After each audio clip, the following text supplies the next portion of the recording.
Ayan mga ka-agri, 35 to 40 days dapat nagtatop dress na tayo dito sa may sibuyas natin. Okay na. Sige, okay na yan.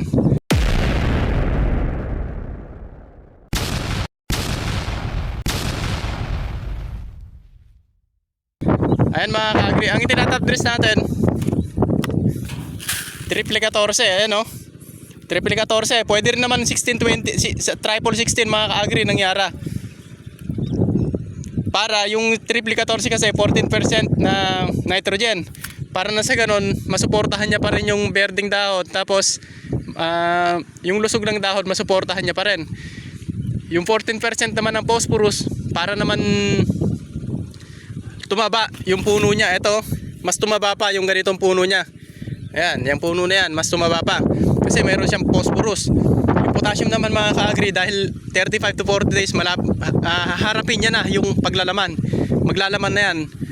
Kaya ang gagawin nyo, lalagyan nyo na siya ng konting potassium para naman na sa ganon, makondisyon na siya bago pa siya maglaman para maganda-ganda yung magiging laman niya. Ayan mga ka-agri. Ayan o. Ang dami mga ka-agri, ang dami ng iaabono natin. Sa may 1,500 ay 1,000 square meter isang bag. So i-times nyo na lang. Sa may 1,000, sa may isang hektarya, kung isang hektarya tanim nyo, sa isang hektarya meron siyang 1,000 square meter. So 10,000 square meter siya. So, kailangan nyo siya ng 10 bag o 10 50 kilos mga ka-agri. Puro lang siya, wag yung haluan mga ka-agri. Top dress ang tawag dito sa ikatlong pataba mga ka-agri. Bali 10 days mag-aabono kayo, 20 days mag-aabono rin kayo, 35 to 40 days mag-aabono kayo. Pangatlong abono, top dress ang tawag doon. Meron pang abono to mga ka-agri na isa pa. Pagkayari ng mga 55 days ganyan, mag-aabono ulit tayo ng 50 to 55 days mag-aabono ulit tayo ng ano tawag dito, yung calcium nitrate na yung Yara Liba Nitrabor. Sasabayan natin siya ng Yara Winner mga ka-agri. Yun talaga, may laman na siya. Pag meron na siyang laman, pag may nakita na kayong gaga 5 piso, yan, pwede na siyang top dress ng Yara Liba Nitrabor combination ng Yara Winner.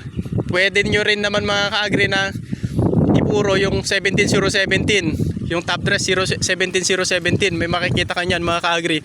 Pwede naman yung puro. Wag nyo yung haluan ng Yara Liba Nitrabor. Kasi nga maglulusaw yon pag sinabog ninyo. Huwag nyo nga haluan nun mga ka-agri. Kuan lang, puro lang yon, 17017. Kung yun yung choice nyo. Kung ang choice nyo ay Yara Products, Yara Liba Nitrabor, Yara Mila Winner mga ka-agri, yun yung kombinasyon nya. So ayan mga ka-agri, ayan tinatop dressan na natin. Tingnan nyo mga ka-agri. Ito naman kasi sa amin mga ka-agri, 40 days, 35 days pwede nyo ng top dressan. Kung 35 pwede nyo ng tapatan, kung matatapat doon yung patubig ninyo, pwede nyo ng top dressan mga ka-agri. Ayan o, ganyan lang.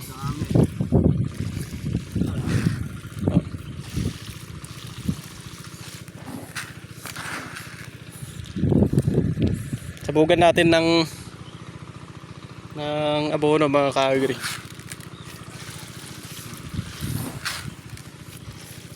Yan. Sabugan natin na ganyan. Kung mapapansin nyo mga ka-agri, medyo lanta na siya kasi nga siyempre kailangan na natin patubigan. Pero wag nyo namang naabutin na yung lantang-lanta mga ka-agri. Tapos mahangin pa rito sa lugar natin. So ayan. Pero makikita nyo mga ka-agri, ang ganda ng tayo ng sibuyas natin.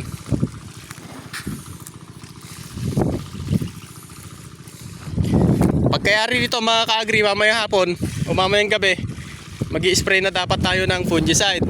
Huwag nyo kakalimutan mga ka-agri. Pag nag-i-spray naman kayo ng fungicide, samahan nyo na ng insecticide kahit mahina lang. Kung walang wood, samahan nyo na siya ng insecticide kahit mahina lang. Para pang bugaw lang. Tapos yung paru-paro, mapapatay na ninyo. Yung paru-paro na dapat iitlog dyan. Pero kung may uod mga ka-agri, syempre yung malakas na insecticide na alam nyo. Sa akin, ang ginagamit namin dito mga ka-agri, yung Yobal sa Kapenant. Pag pinaghahalo namin yan, pero sinasamahan na namin ng ng fungicide. Yan, ito yung tsura ng kwan natin. Medyo malikot mga ka-agri dahil nga tingnan nyo mga ka-agri. Ayan o. Nandiyan yung timba natin. Kaya naman malikot yung camera. Kung may katanungan kayo mga ka-agri, pwede naman kayo mag-comment na lang. Kung may katanungan kayo sa pagsisibuyas, halimbawa, hindi man tayo master pero meron din tayong nalalaman na konti. Na yun yung i-share naman natin dito sa may pagbablog natin. Para sa kaalaman ng iba. Siyempre, nagtatanong-tanong din ako mga ka-agri. Meron din akong hindi alam. Merong mga eksperto rito, nagtatanong-tanong din ako. Yung malalaman ko doon, tapos pag nagtatanong ako, hindi lang basta nagtatanong ako mga ka-agri. Kailangan merong katwiran, hindi po pwedeng walang katwiran. Pag walang katwiran, hindi ko yung pinapaniwalaan.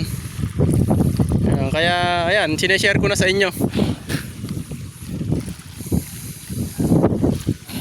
Yung mga nalalaman ko, tapos yung naitatanong-tanong ko na iba, hindi ko muna sineshare yun mga ka-agri. Kasi nga,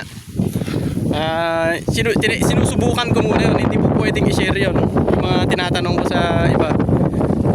Baka mamaya magkamali yun, kumbaga niloloko lang pala ako nang nagtanong ako tapos i-share ko sa inyo, so pati kayo madadamay. So ang ginagawa ko muna mga ka-agri, ako muna yung gumagawa nun. Lahat ng sineshare ko rito mga ka-agri, na-experience na kumbaga subok ko na yun. So ayan nga mga ka-agri, ang topic na nga natin yung 35 to 40 days dapat nagta-top dress na kayo. Top dress na ang tawag dito mga ka-agri, pero hindi pa ito yung huling bigay. Meron pa yung tinatawag na pitik. Yun nga yung maglalagay kayo ng winner. Ang presyo ng sibuyas ngayon tumataas na mga ka-agri. 60 na. Ayan, tinawaran yung sibuyas dyan kanina. Yung kami dyan. Merong sibuyas dyan sa likod ng sibuyasan yan. Yung sa likod ng silihan na yan. Tinawaran na mga ka-agri ng 60 ngayon. Pinuntahan ng buyer. Ewan ko kung magkakasundo yung buyer saka yung may-ari. Pag magkakasundo mga ka-agri, bibigay na yan. Isipin nyo mga ka-agri, 60. Baka kaya nun mga ka-agri ng 150. Sabihin na lang natin na 150 na burike. Sa isang burike merong 27 to 28 kilos mga ka-agri. Minsan 30 pa na kilo sa isang burike. So gano'ng kalaking pera yun mga ka-agri. Malaki yung kikitain ng planters dun sa sibuyas na yun. Sa sibuyas naman mga ka-agri, basta naalagaan mo lang na mabuti, hindi nagkasakit, hindi na milipit, na paglaman mo, wala nang uod. So, maganda yung kikitain mo talaga mga ka-agri sa sibuyas. Kaya nga sinasabi ko sa mga nagsisili na, kasi ako simula ako mag-vlog sa sili mga ka-agri, kaya maaring yung iba naghihintay ng pagbablog sa sili. Ganyan. Pero naisip ko, hindi lang dapat sili ang tinatanim natin. Kailangan nagtatanim din tayo ng iba para na sa ganun. Hindi lang puro sili yung tinatanim natin. Kasi pag mura na yung sili, wala na tayong income na mga farmer pag puro sili lang yung tinatanim natin. Kaya ito, tinuturo ko rin yung ibang tinatanim ko. Ibinlog ko na tong sibuyas. So yun lang mga ka-agri. Tatapusin na natin tong patabain natin, tapos patubigin. Ayun, oh, may tubig tayo dyan, umagos dito. So ayun, maraming salamat mga ka-agri.